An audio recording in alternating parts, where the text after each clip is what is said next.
শীতে কিন্তু ফুলকপি কড়াইশুঁটি দিয়ে গোবিন্দভোগ চাল মুগ ডাল দিয়ে খিচুড়ি খেতে কিন্তু দারুণ লাগে। গরম গরম খিচুড়ি আর একটা ভাজা হলে কিন্তু আর কিছু লাগে না। চলুন তাহলে আজকে এরকমই একটা রেসিপি আপনাদের সাথে শেয়ার করছি। এখানে মুগ ডাল নিয়েছি 100 গ্রাম। কড়াইটা একটু গরম করে নিয়েছি আগের থেকে। ডালটা কিন্তু হালকা লাল হয়ে এসছে, ডালটা ভাজা হয়ে গেছে। এবার জল দিয়ে দিচ্ছি। গ্যাসের ফ্লেমটাকে বন্ধ করে দিলাম, দিয়ে ডালটাকে ধুয়ে নিচ্ছি 2-3 বার। ডালটাকে 2-3 বার জল পাল্টে ধুয়ে নিলাম। এবার গরম জল দিয়ে দিচ্ছি। এবার গ্যাসের ফ্লেমটাকে অন করে দিলাম।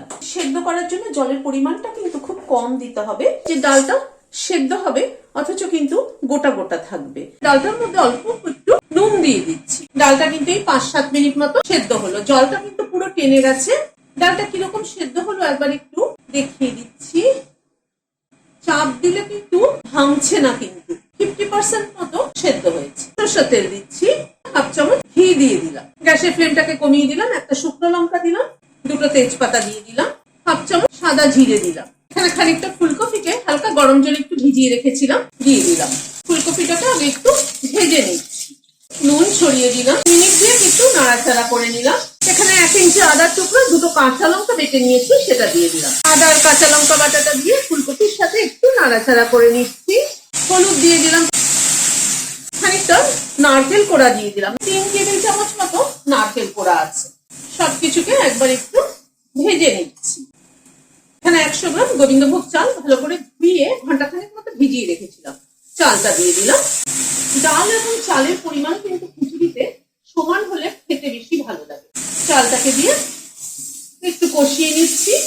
নুন দিয়ে দিলাম। চালটাকে কিন্তু একদম পোলাও চাল যেরকম ভাজে সেরকম করে ভেজে নিতে হবে, তাহলে খেতে বেশি ভালো লাগবে। চালটাকে প্রায় 2-3 মিনিট সময় ধরে ভেজে নিলাম। এবার ডালটা যেটা সেদ্ধ করে রেখেছিলাম সেটা দিয়ে দিলাম। ডালটাকে দিয়ে আবার একটু নাড়াচাড়া করে নেব। খানিকটা ফ্রেশ কড়াইশুঁটি দিয়ে দিলাম, মিনিট 2 মতো একটু নাড়াচাড়া করে নিলাম। এবার গরম জল অ্যাড করে দিচ্ছি। এবার গ্যাসের ফ্লেমটা বাড়িয়ে ফুটতে দেবো। একটু ঢেকে দিচ্ছি। 7-8 মিনিট মতো ঢাকা ছিল। এরকম সেদ্ধ হলে একবার একটু দেখে নিচ্ছি। হ্যাঁ, একদম ঠিকঠাক মতো সেদ্ধ হয়েছে। চিনি দিয়ে দিচ্ছি 1 চামচ। 2টো কাঁচা লঙ্কা মাথাটা চিড়ে দিয়ে দিলাম ফ্লেভারের জন্য। 1 চামচ ঘি অ্যাড করে দিলাম। সবকিছুকে একবার একটু মিশিয়ে দিচ্ছি।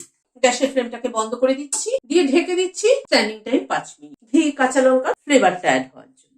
গরম গরম ফুলকপির পকোড়া, বেগুন ভাজা আমি তাই দিয়ে সার্ভ করছি। ভিডিওটা যদি ভালো লেগে থাকে তাহলে একটা লাইক এবং সাবস্ক্রাইব করার অনুরোধ রইল। আজ তাহলে এখানে শেষ করছি। নমস্কার।